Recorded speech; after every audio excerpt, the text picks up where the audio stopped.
Hey everyone, I just wanted to come on here really quick and discuss some things like about a dream that I had a couple days ago. So it was actually about a week ago. A week ago, I had a rapture dream, and it was so real and so scary, and it just really felt like I was there. And I was so confused as to why I was getting this dream, for the simple fact that I'm saved. And I'll tell you why I was confused. Because I actually got left behind in a dream. And I'm confused. I'm a Christian. I'm saved. I don't have any secret hidden sins. And I'm just thinking about why did I get left behind? So in the dream, I'm walking with my son. He's 1 year old. He's in the stroller. We're walking in like this mall strip. There's like a movie theater right there. I remember the movie theater so vividly because I set the stroller this way, and I turned around just for a second and looked up. My son, when I turned back around, my son was just completely gone. I just started losing it. Like, where is my child? Where's my child? Then it just is like complete chaos just broke out. So I'm just in shambles. I'm so hurt. Like, I don't know where my child is. Everything in the world is just falling apart. I run into this church. When I run into the church, there's people in there. They're crying. They're passing out. They're falling out.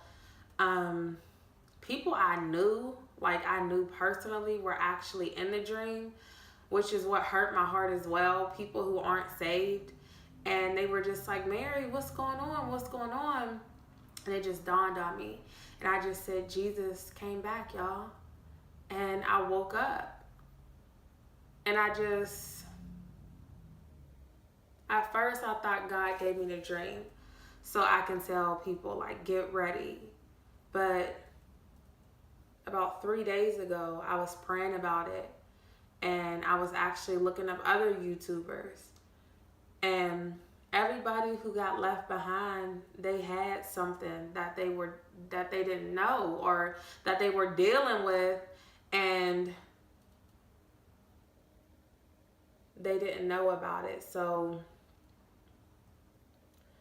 I was talking to God and I was praying, and the Lord just let me know, like, that dream was for me. It wasn't for me to, get ready, and then I'm just like, you're good. No, that dream was for me. And it was God telling me, I have unforgiveness in my heart. I wrote down a list, actually, of stuff that I deal with personally. And it's like God told me, I examine the heart. So I cannot have all these secret sins, and I can be doing good, what I think is good. But God was like, no, I examined the heart. God knew what was in my heart. I had unforgiveness in my heart. Pride was in my heart. It was about 4 or 5 other things that were in my heart that were so ugly. And it's crazy because we really think that our heart is so pure. A lot of us do. I did. I thought my heart was so pure. I thought I haven't really done any wrong, to a whole bunch of people. I don't steal. My heart was ugly. And that day it got exposed to me, and God pretty much let me know, like, you're not all of that. And I always use this verse down here, Matthew 7:21. Not everyone who says, Lord, Lord, will enter the kingdom of heaven, but only those who do the will of my Father. So although I thought I was doing the will of God, hoarding unforgiveness in my heart is not the will of God. There's a lot of us as Christians who have a lot of stuff that we might not admit to the world, or we might not show to the world. But when it's time to stand in front of God, He knows. He knows the innermost depths of our part. He knows every single part of it. There's nothing that we can hide from Him. There's no thoughts that we can hide from Him. So we could put on a show for this world if we want to, but God knows. And I got left behind for, like, unforgiveness. He tells us in His word, He tells us in his word. And God's word will not come up void. It won't come up void. If he says that you need to forgive so I can forgive you, that's what he means. If he says don't gossip, which it does say in the Bible a lot, we shouldn't be gossiping as Christians. We shouldn't have pride or envy. I wrote down a couple verses that I just wanted to share with you guys. Jeremiah 17:10. I, the Lord, search the heart and examine the mind, to reward each person according to their conduct, according to what their deeds deserve.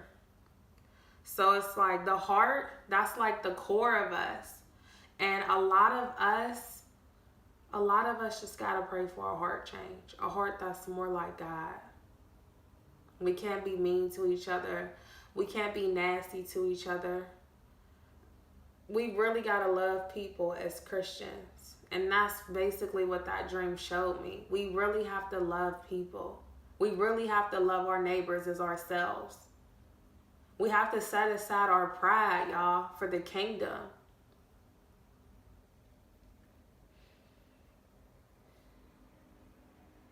I wrote down one more verse, James 1:26.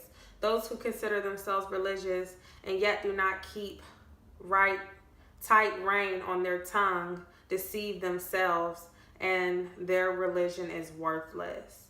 So it's like, I see a lot of memes, a lot of Christian memes where, you know, we ready to pop off. We ready to do this. It's like, that's not of God. You can't have that stuff in your heart and say you walk with the Father. You cannot. There's no way. You're fooling yourself. So that's just all I had to share today. I just want to challenge anyone who's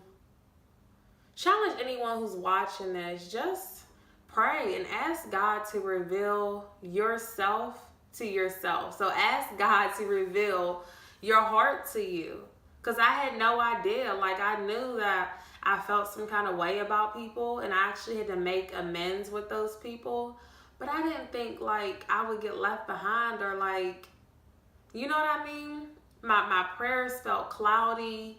It's just all a healing process. A lot of us have to heal. A lot of us got to get back to the bases, on our faces, praying and really seeking God.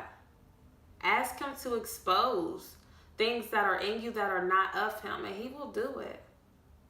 I just hope that this video blesses somebody, could bless somebody. And I really love you guys, whoever's watching this. And my prayer is going to be, whoever watches this, they will seek God for themselves. Truly seek God and not be deceived, because the gate is narrow. And that's just the word I wanted to leave with you guys.